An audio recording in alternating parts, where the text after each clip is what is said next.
안녕하세요. 오늘은 그리스도인의 공과에 대해서 말씀을 나눠보려고 합니다. 백성은 지극히 약하지만 힘으로 위협할 수 없고 지극히 어리석지만 지혜로서 속일 수 없다. 나라도 임금도 백성을 위해 존재할 때만 가치가 있다. 이거는 이제 정도전이라는 조선 건국의 업적을 이제 세운 정도전이라는 사람이 한 말이에요. 정도전은 깨어있을 때 이렇게 위대한 말을 남겼다. 그러나 그는 계속해서 깨어있지 못했다. 정도전은 조선 건국의 1등 공신이었지만 역적으로 최후를 마감했다. 그에게 있어서 미친 마음은 무엇이었는가? 그는 이성계가 늙었을 때 막내 아들인 방석을 세자로 책봉하자고 하는데 동의했다. 조선은 명분을 잃었기 때문에 왕자의 난이 일어날 수밖에 없었다. 공과 과오를 제대로 평가하지 않으면 나라는 위태로워진다. 저도 이제 여기에 동의하고요. 임진왜란이 일어났을 때 많은 의병이 일어났고 나라를 구하기 위해 많은 백성들이 목숨을 바쳤고 7년 동안 이 땅에서 일어난 전쟁이었기에 조선은 폐허가 되었지만 그래도 조선은 승리했다. 많은 의병들이 일어났기 때문에. 그러나 공과 과오에 대해 제대로 된 평가가 이루어지지 않았다. 왕이 바보 같았죠. 그래가지고 이 공과에 대해서 제대로 평가를 하지 못했죠. 이순신 장군조차 역적으로 몰아 전쟁의 막바지에 충신으로 남을 것인지 역적으로 죽을 것인지 선택을 했어야 했다. 그 결과 병자호란이 일어났을 때는 의병이 하나도 일어나지 않았다고 한다. 우리는 역사에서 배워야 한다. 이러한 일이 하나님의 나라인 교회에서도 동일하게 일어난다. 우리는 공과를 제대로 평가해야 하며 항상 깨어 있어야 한다. 우리는 어떠한 사람을 지식인이라고 하여 또는 연장자라 하여 재산이 많다고 하여 또는 지위가 높다고 하여 리더십이 강하다고 하여 말씀의 사역자로 받아들인다면 교회는 어떻게 되겠는가? 망하게 되겠죠. 영적 사역의 유일한 길은 하나님을 우리에게서 나오게 하는 것이다. 하나님이 얼마나 나오는가. 그 사람이 겉사람이 중요한 게 아니에요. 그 사람의 겉사람이 깨어져서 얼마나 하나님이 우리 속에서 나오는가. 이게 중요한 거거든요. 근데 대부분 겉사람을 칭송하잖아요. 겉사람을 칭송하죠. 지식적이고 학문적인 사람이 교회에 들어왔을 때 이것이 교회의 덕이 되는가? 이것이 예수님의 것인가? 이것이 영에서 나오는 것인가? 우리는 이것을 분별해야 하는데 그렇지가 않고 대부분 그냥 눈에 보이는 겉사람의 그 지위와 지식과 이런 거를 따라가죠. 우리는 이것을 진지하게 생각해야 하고 깨어 있어야 한다. 백성은 지극히 약하지만 힘으로 위협할 수 없고 지극히 어리석지만 지혜로서 속일 수 없다. 이 말은 하나님의 백성들에게도 적용되는 말이다. 결국은 그런 이제 지도자가 있지만 하나님의 백성이라면 분별을 하거든요. 그러면은 이제 흩어지게 되거나 인정을 하지 못하죠. 그 사람 속에서 하나님이 얼마나 흘러나오는가. 그게 이제 그 아무리 어리석은 하나님의 백성이라 해도 지혜로 속일 수가 없어요. 지혜롭기 때문에 속일 수가 없어요. 백성은 지극히 어리석지만 지혜로워요. 지혜로워요. 결국은 분별하거든요.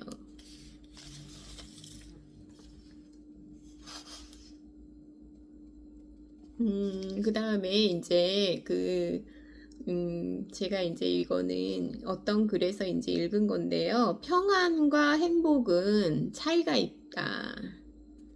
평안에 대한 이야기인데 이게 너무 좋아서 평안이란 두 개 이상의 별개의 존재가 하나가 된 상태를 의미한다. 연합된 상태를 의미한다고 해요. 평안이라는 것은 연합된 상태를 의미한다고 해요. 그러니까 하나님과 내가 성령의 내주하심을 통해서 하나님과 내가 연합된 상태, 그리스도와 내가 연합된 상태, 그게 이제 평안이죠. 샬롬이라고 그리스도인들이 인사를 하는 이유는 그 연합을 얘기하고 있어요.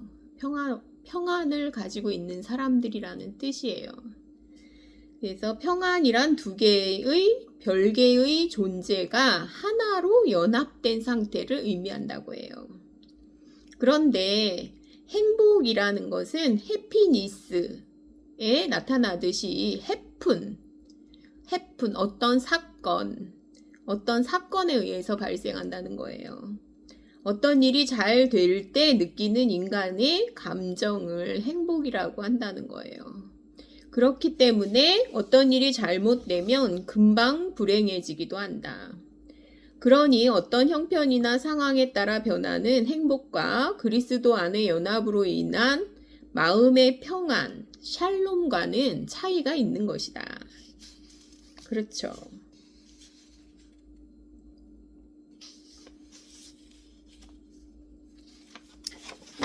그 다음에 이제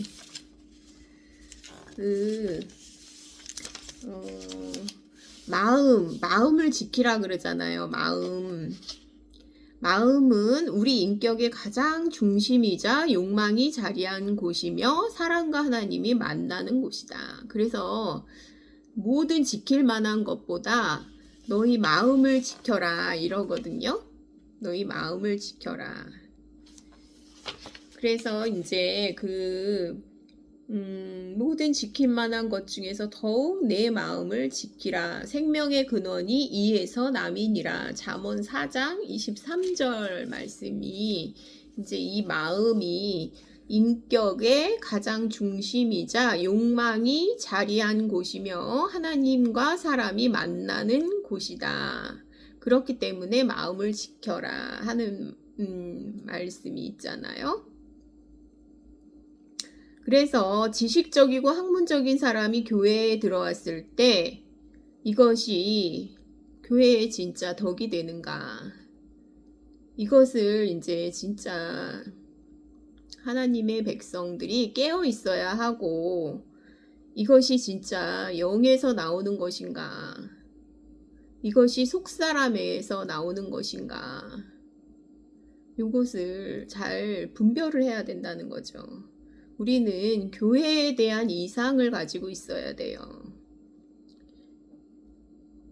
그래서 영적 사역의 길은 하나님, 우리 속에 계신 하나님을 우리에게서 나오게 하는 것이다.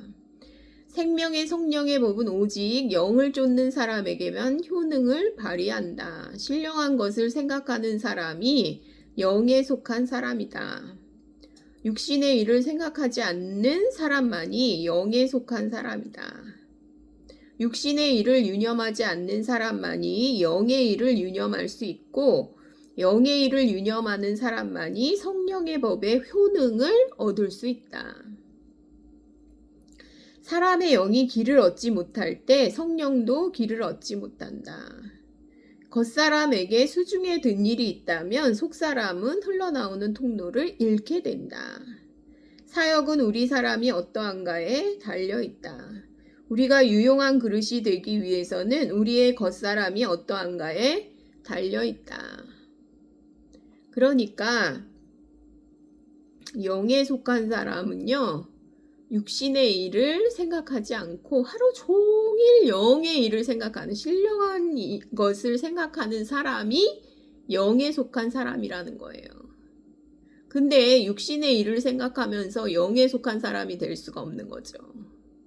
육신의 그래서 이제 그거랑 똑같은 거예요. 그러니까 염려, 생활의 염려가 사람을 그냥 영에 속한 사람이 되지 못하게 하는 거죠. 그냥 자잘한 염려라도 그게 생활의 염려가 영에 속한 사람이 되지 못하게 한다는 거예요. 그래서 경계를 하시죠. 그리스도인 초기의 전쟁은 영과 정욕의 싸움이다. 그러니까 죄와의 싸움이죠. 그리스도인 초기의 전쟁은 죄와의 싸움인데 그리스도인 후반기의 전쟁은 영과 천연적인 생명과의 싸움이다. 즉 겉사람과 속사람의 싸움이라는 거예요. 저는 이 말씀에 동의하고요. 영에 둔 생각은 생명과 평안이다. 중요한 것은 영의 계시에서 얻은 것인가? 이것이다. 그리고 이제 제가 로마서 공부를 하다가 참 이 구절이 참 신기하더라고요. 누가복음 18장 13절 말씀인데요. 하나님이여 불쌍히 여기시옵소서. 나는 죄인이로소이다. 여기서 이제 불쌍히 여기시옵소서.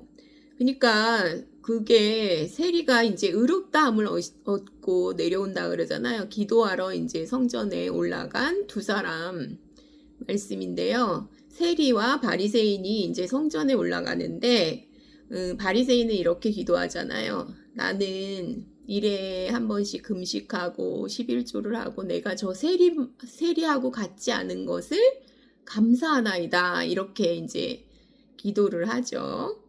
그리고 세리는 어떻게 기도를 하냐면 하나님이여 저를 불쌍히 여기시옵소서. 저는 죄인이로소이다. 이렇게 이제 기도를 하잖아요. 그런데 하나님이 누구에게 증거를 주시냐면요. 세리에게 증거를 의롭다 하심을 주시어요. 그 이유가 뭐냐면은 이 불쌍히 여기시옵소서 이 뜻은요. 속죄제물을 보내주세요 하는 소리래요. 나는 가망이 없습니다. 죄인입니다. 속죄제물을 보내주세요. 구세주를 보내주세요 하는 뜻이라고 해요.